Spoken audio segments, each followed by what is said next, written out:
Fala aí, pessoal, tudo bem? Para vocês que estão aqui ao vivo comigo e para vocês que vão assistir essa aula gravada, nossa semana, então, 19. Hoje a gente fecha esse conteúdo, que é o conteúdo das verminoses, né? Então, a princípio eu até tinha previsto duas aulas, dois encontros para a gente fechar, mas como são muitas verminoses, e eu não gosto de passar rapidamente, sabe, gente? Eu gosto de ir digerindo aos poucos ali o conteúdo e trabalhando aos poucos. A gente já está numa modalidade online que a aula ela rende mais, né? E isso depende de mim também. Eu posso acelerar muito aqui e fazer render ainda mais. Mas não é do meu perfil fazer essa correria, atropelar só para dizer que a gente venceu o conteúdo, tá? Então, hoje a gente fecha a verminose, fica uma aula a mais, né? E a parte da fisiologia, que está ali na programação da biologia C, que entra a parte de sistema digestório, sistema respiratório, sistema excretor, sistema endócrino, tudo isso a gente vai estudar logo após esse período de recesso, tá? Se a gente perceber que logo após o recesso precisa ali, tem alguma necessidade de trazer alguma aula gravada para que a gente não fique em atraso, eu faço isso como a gente fez lá no primeiro mês ali, né, de preparação.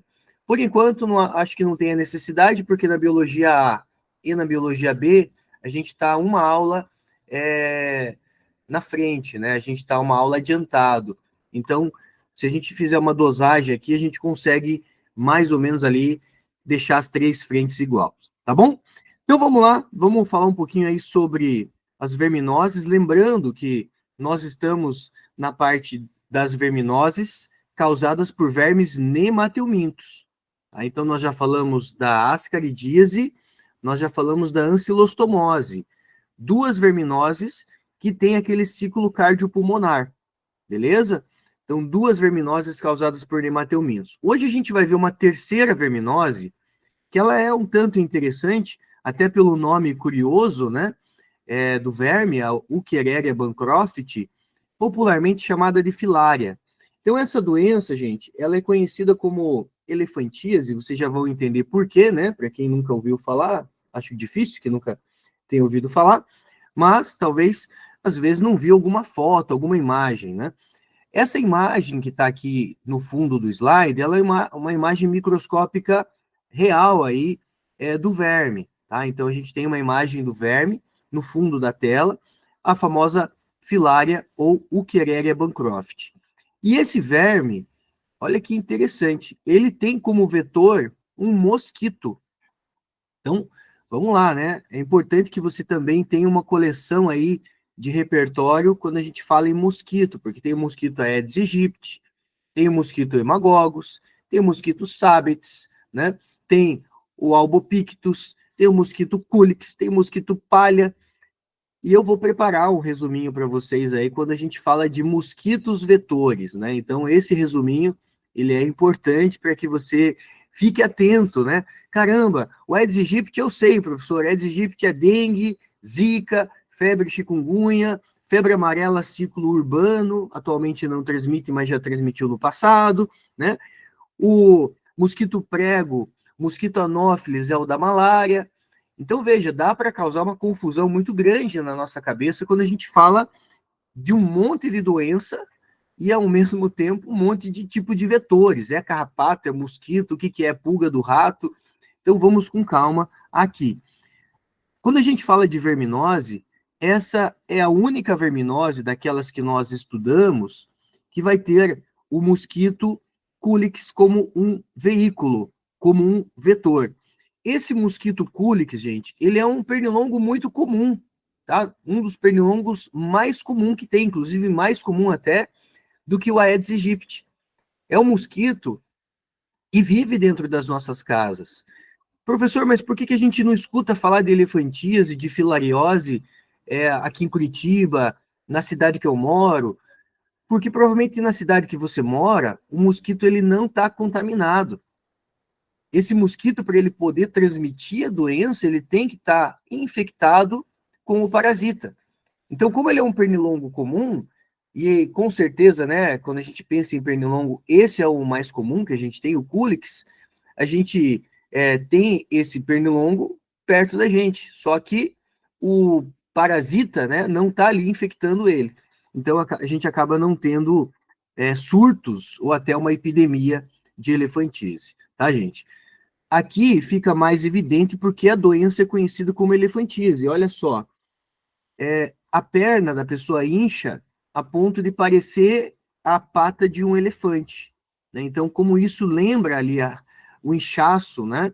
A pata de um elefante, porque ela ganha um inchaço tão grande, né? Que deforma uma deformidade tão grande do pé, da perna da pessoa, né? E aí você pergunta, Giovanni, é só na perna? Não, gente, pode ser em qualquer região do corpo, pode ser no braço, pode ser na mama, pode ser na bolsa escrotal, né? Depende de onde o mosquito vai picar. Onde o mosquito pica, gente, ele libera aquela saliva, né? Dá uma cuspidinha antes de começar a se alimentar do sangue. Esses mosquitos que são hematófagos, eles são sempre fêmeas, tá? As fêmeas que precisam se alimentar de sangue. E esses mosquitos hematófagos, eles, ao se alimentarem de sangue, eles têm um problema da coagulação do sangue.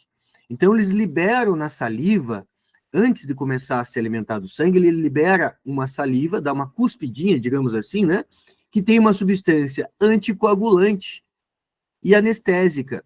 Essa substância anestésica e anticoagulante é ela que dá aquela alergia, né? Que algumas pessoas acabam sendo mais sensíveis à coceira, à vermelhidão, tal. E é isso que às vezes acaba deixando ali uma reação alérgica mais intensa, dependendo da sensibilidade de cada pessoa. E o mosquito, dependendo de onde ele pica, esse parasita, esse verme, o Quereria bancroft ou filária, ele entope os vasos linfáticos. Então, se ele entope o vaso linfático da perna, a linfa, que é um líquido, gente, que circula pelos vasos linfáticos, ela acaba sendo obstruída. E esse líquido começa, então, a fazer com que o vaso linfático vá ganhando volume, fazendo com que os tecidos vizinhos desse vaso linfático vão inchando, né? E aí fica com esse aspecto da perna inchada, do braço inchado, da mama inchada, né? Da bolsa escrotal inchada. Você vai dizer, Giovanni, mas como que a pessoa deixa chegar num estágio desse? Eu vou dizer assim, se a sua perna começar a inchar, o que você vai fazer amanhã, hoje mesmo? Você já vai buscar um pronto atendimento, você já vai marcar uma consulta. Por quê? Porque você está na cidade, você tem esse livre acesso a médico. Se você não tem um plano de saúde, a gente tem o posto de saúde perto da nossa casa que nos atende. Uma pessoa nessa situação é aquela pessoa que ela está muito distante de um atendimento médico.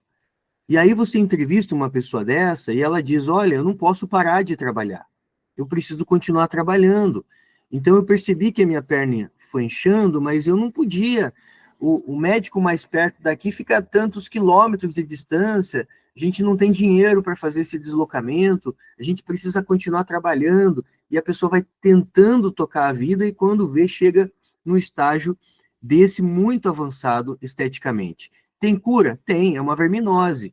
Então a gente trata um remédio para matar o verme, para matar o parasita.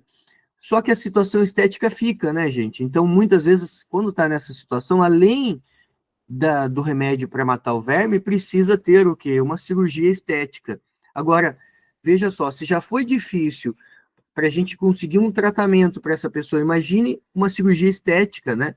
Então, a gente está falando aqui de uma doença negligenciada, né? Uma doença que afeta populações mais pobres, populações mais distantes de um auxílio médico, tá? Então, só voltando, nome dessa doença elefantise, filariose, e o parasita, o agente causador, que é o agente etiológico, ele tem esse nome aqui, né?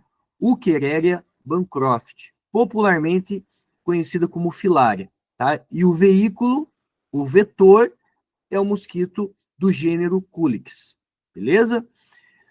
Quando a gente fala de mosquito vetor, a gente está pensando que a melhor forma de combater essa doença é combater o inseto vetor. Assim como a gente fala, não evite não deixe água parada, evite deixar água nos potinhos de planta. Tudo isso é válido. Use tela nas janelas, mosquiteiros, né? Nas janelas. Use repelente. Se na tua região tem surto de leishmaniose, se tem caso de leishmaniose, de filariose, né? Se na tua região tem caso de filariose, de elefantíase, é importante ter roupas que cubram mais o corpo, né? Para evitar ali a picada do mosquito também. Beleza? Então, essa obstrução dos vasos linfáticos que causam esses edemas, né? O edema está associado ao acúmulo de líquido que deixa esse inchaço enorme, tá? Então, a gente tem aí aqui o parasita, né? Do lado direito. Do lado esquerdo aqui a gente tem o mosquito Culex, beleza? Assim, galera, como que a gente previne? Educação sanitária é importante, professor? Aqui, a gente não ouviu falar de fezes humanas, né? Então, aqui é mais a educação sanitária no sentido de, olha, uso de repelente, combate o inseto vetor, né? Então, tudo que a gente possa fazer que combate o inseto vetor, uso de repelente, uso de tela nas janelas, de cortinados, né? Tudo isso é importante, tá? O que depender da pessoa e também o que depende dos governos, tanto o governo local quanto o governo estadual e federal, conseguir deixar sob controle esse tipo de foco, tá? A próxima verminose, gente, ela é conhecida como bicho geográfico. Popularmente nós chamamos de bicho geográfico. Dermatite pruriginosa, bicho das praias, nomes populares, tá? Nomes menos comuns aqui. E aí, aqui tem um fator que a gente tem que tomar cuidado. Porque se você vê a palavra ancilóstoma numa prova, o que a gente já pensa, galera? Ancilostomose, né? Doença do Jeca Tatu. Cuidado. A doença do Jeca Tatu, conhecida como ancilostomose, lá é o Ancilostoma duodenale, gente. Ancilostoma duodenale é o verme nemateuminto causador da doença do Jeca Tatu, conhecida como ancilostomíase, ancilostomose, necatoriose, amarelão ou doença do Jeca Tatu. Olha a pegadinha, né? Por quê? Porque o bicho geográfico, ele tem também o gênero, ele é do mesmo gênero, é o gênero Ancilostoma, só que não é o duodenale, é o brasiliensis ou é o canino. Tá? Então é uma dessas duas espécies. Mas o gênero é o mesmo gênero lá do Jeca Tatu, né? Da doença do Jeca Tatu. Então, cuidado. Fique com essa mensagem, né? Ancilostoma brasiliensis, Ancilostoma caninum. É o bicho geográfico. Também conhecida como larva migrans cutânea. Por quê? Esse parasita, ele não consegue penetrar literalmente no nosso corpo. Ele fica caminhando, ele fica migrando pela superfície da pele. Você vê isso aqui, ó, tá? Então o parasita ele não está no intestino, ele não está no estômago, ele não está em nenhum órgão específico. Esse parasita, ele não é um endoparasita humano. A gente acaba sendo, né, um hospedeiro acidental para esse verme. E aí ele não consegue se instalar no nosso corpo. Aqui você está vendo aqui a parte do calcanhar de uma pessoa, então aqui no pé da pessoa. Por quê? Porque esse parasita, o Ancilostoma brasiliensis, essa larva migrans cutânea, ela pode estar presente nas fezes de animais como cães, gatos, até alguns outros animais menos comuns, né, como animal doméstico, mas que pode aparecer também. Então, gatos, coelhos, cachorro, né? Ninguém vai levar um coelho para a praia, mas cachorro para a praia e gato, às vezes a gente vê alguém levando. Isso não é recomendado do ponto de vista sanitário. Quando você vê alguém com cachorro na praia ou com gato na praia, a gente entende que essa pessoa faltou a aula de educação sanitária. Por quê? Porque se esse cachorro, por mais que seja o cachorro mais bem cuidado, né? Sempre fica aquela situação, aquela dúvida, né? E se esse cachorro fizer um cocô? Ah, o dono junta. Tá, mas e se nessas fezes tiver presente ali o parasita? contamina a areia, aí vem a pessoa de férias, deita ali na areia, e daí a larva migrans cutânea consegue penetrar a pele da pessoa, só que ela não se encaixa, né, no ciclo da pessoa. Nós somos um hospedeiro muito acidental para o bicho geográfico. E aí ele fica migrando pela pele. Quando ele vai migrando pela pele, ele vai formando uma espécie, né, de ruas, avenidas, sei lá, né, que dá uma espécie de um mapeamento. Então, por isso o bicho geográfico, né, porque lembra essa espécie de um mapeamento, tá? Então, cuidado. Bicho geográfico, dermatite pruriginosa, bicho das praias, o agente causador é o Ancylostoma brasiliensis, Ancylostoma caninum, ou ainda conhecido como larva migrans cutânea. Essa verminose aqui, galera, dificilmente ela vai cair no teu vestibular. Ela não tem livros de biologia aqui no Brasil, mas eu gosto de trazer para minha aula, por quê? Porque eu sei que vocês, né, que vão buscar a medicina, vocês têm lá o símbolo, né, da medicina, o esculápio lá, que é aquele símbolo, né, da cobra ali e tal, da medicina. Isso é uma hipótese. Uma das hipóteses para o esculápio, para o símbolo da medicina, pode ter sido por conta desse verme aqui, gente. Esse verme é o Dracunculo medinensis, ó. Tem o verme da Guiné, mas medinensis porque tem a questão da medicina envolvida aqui, né? Dracunculus medinensis. A doença é dracunculose ou dracunculise. É uma doença muito comum em outras regiões, não é comum aqui do Brasil, né? Mas você vai ver essa doença, por exemplo, na África.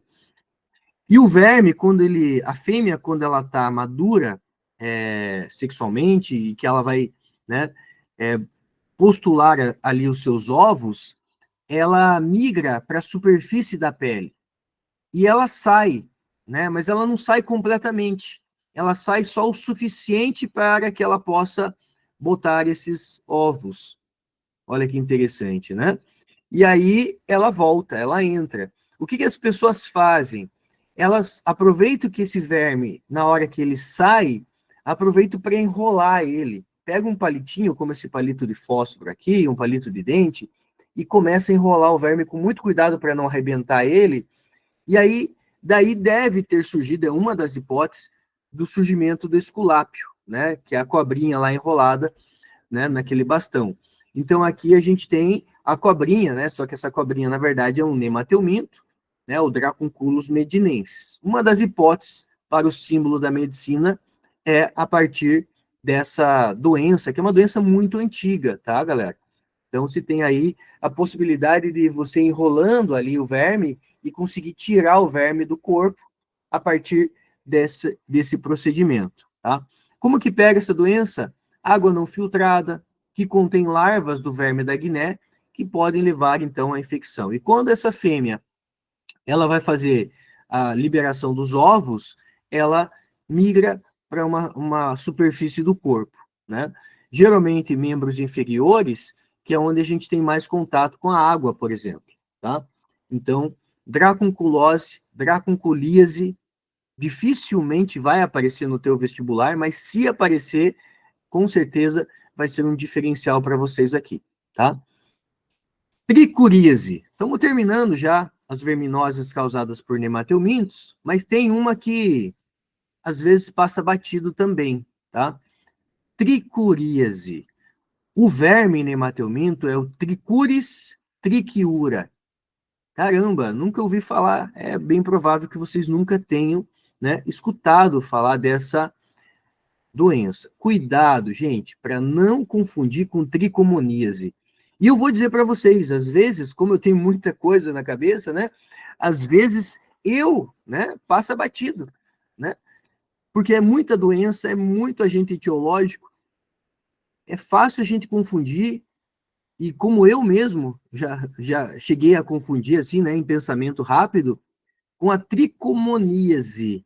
Então, cuidado, ó. Tricuríase é uma verminose, é um nemateuminto, Trichuris trichiuras. Tricomoníase é o Trichomonas vaginalis, é um protozoário flagelado que causa uma IST, né? Uma infecção sexualmente transmissível. Então, tricomonas vaginalis, a doença tricomoníase é uma protozoose. Não tem nada a ver com tricuríase. Então, são duas doenças que eles podem, né, tentar confundir o nosso raciocínio. Tá? Na hora do cansaço mental de uma prova, a gente pode levar essa confusão tranquilamente. Tá? Então, cuidado. Como que pega essa doença aqui, a tricuríase? Os ovos são ingeridos com os alimentos. Então se tem alimento, educação sanitária, higiene dos alimentos, exatamente, tá? Água filtrada, ferver a água, tudo isso é importante. Ingestão de ovos junto com o que a gente come. Os ovos chocam e liberam larvas lá no intestino delgado.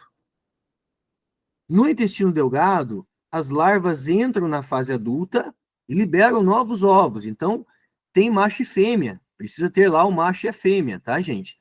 Professor, e se não tiver? A chance de ter é grande, porque quando a gente consome algum alimento contaminado com esse tipo de verme, como esses ovos, eles são ovos muito pequenos, a chance de ter ali uma coleção de ovos que tem um macho e fêmea é muito grande, tá? Então, a pessoa contaminada, ela não está contaminada com um par desse verme, ela está contaminada com dezenas desse verme. Então, nessa quantidade de dezenas de vermes, a chance de ter um casal, 2, 3 casais ali é grande, né? Essas larvas, elas entram na fase adulta, reproduzem e liberam novos ovos. Os ovos são liberados nas fezes, ficam depositados no solo, que podem grudar e contaminar os alimentos. Então, tricomoníase, tricomoníase uma protozoose, tricuríase uma verminose, né? Então, essa verminose quase não aparece em vestibular, mas quando aparece, vai estar lá protozoose esperando para a gente marcar o X. E não é protozoose, é uma verminose causada por nematelmito. Beleza, gente? Aqui, aquele macetinho, né? Agora, para a gente fechar essa primeira aula, eu tenho duas coisas para a gente fazer. Dar uma revisada, né? Naquilo que a gente acabou de estudar. E tem a famosa frase, né? Doenças causadas por nematelminto. Amo filas de gente. Amarelão, é a doença do Jeca Tatu. Ancilostomíase, ancilostomose ou necatoriose. Oxiurose.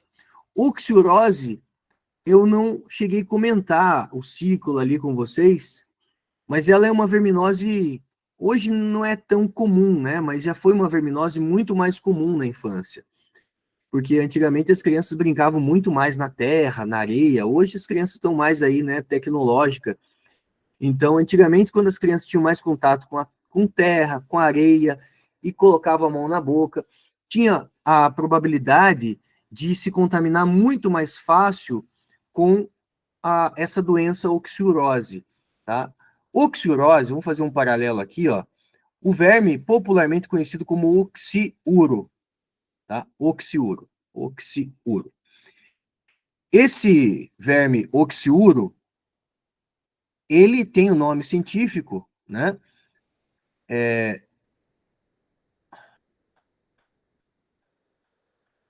Nome popular, perdão, né? Oxiurose, o nome popular, oxiuro. E aqui você tem macho, tem fêmea, e esse verme, ele fica onde? Ele fica instalado no intestino grosso. Então, fica lá no intestino grosso. Lembre-se que o intestino grosso, ele tem 1,5 m, mais ou menos, tá? Mas ele já fica ali quase que na região do reto, né? Quase lá no finalzinho já do intestino grosso, quase chegando ali no reto, né? Agora sim, a gente tem aqui, como ele está no intestino grosso, então agora faz sentido eu escrever aqui para vocês, o nome científico dele é Enteróbius vermiculares. Vermiculares. A palavra entero significa intestino, tá, galera? Então, intestino entero. Se não tem lá na embriologia arquêntero é o intestino primitivo, né? Então, tudo que tem entero, radical entero, significa algo relacionado à parte intestinal, associado ao intestino grosso. Essa fêmea, quando ela está grávida e ela vai fazer a postulagem dos ovos, ela migra lá para a região do ânus. Então, ela vai migrar direto lá no ânus da pessoa. E ali, no ânus da pessoa, já na parte externa, tá, gente? Ele chama isso aqui de região perianal. Perianal. Perianal por quê? Porque está na periferia do ânus. Mas imagina a periferia, a parte externa já. A fêmea, ela faz a postulagem de postura, né? Ou postulagem de ovos. Deixa eu pegar aqui. Escrevendo? Calma aí. Deu uma travada aqui. Deixa eu abrir de novo. Fechou meu PowerPoint. Fechou. Vou abrir de novo o PowerPoint. Deu tchutchu aqui. Vocês estão me ouvindo? Sim? Então tá. Então só deu algum BO aqui no meu PowerPoint. Só um instantinho. Vamos abrir de novo aqui. Verminoses.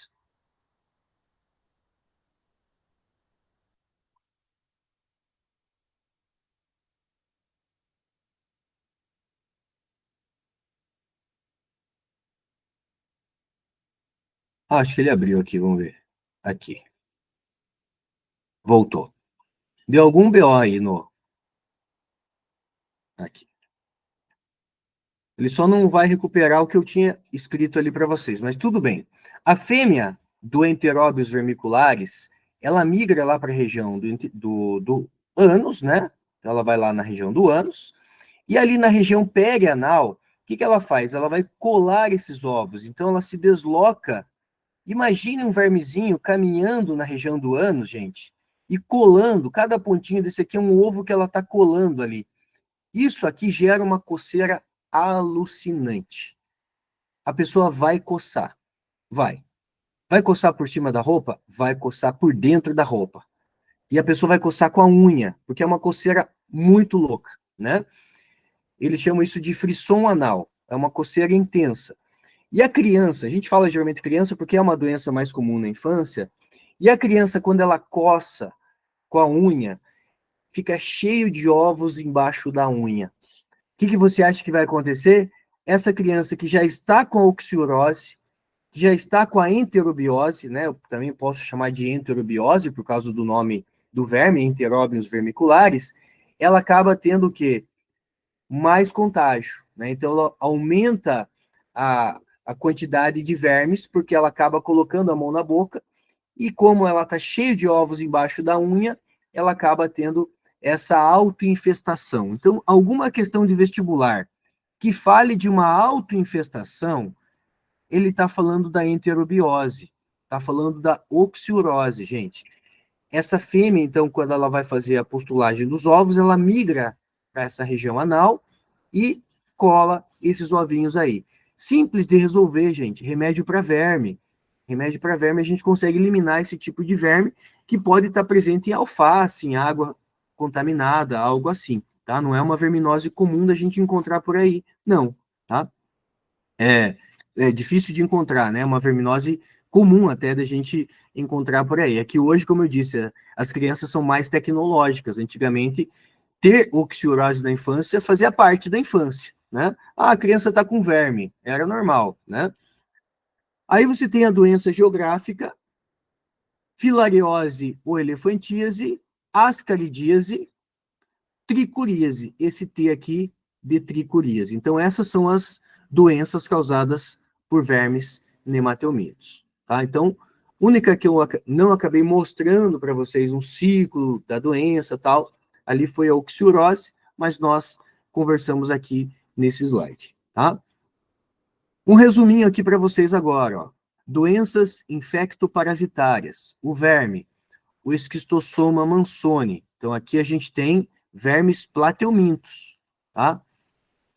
O esquistossoma mansoni é um plateuminto, da classe Trematoda. Onde que ele se instala? na veia porta, né, o sistema porta-hepático, nos vasos do fígado, hospedeiro intermediário, caramujo do gênero Bionfilaria, modo de infecção, penetração ativa de larvas cercárias na pele, tá?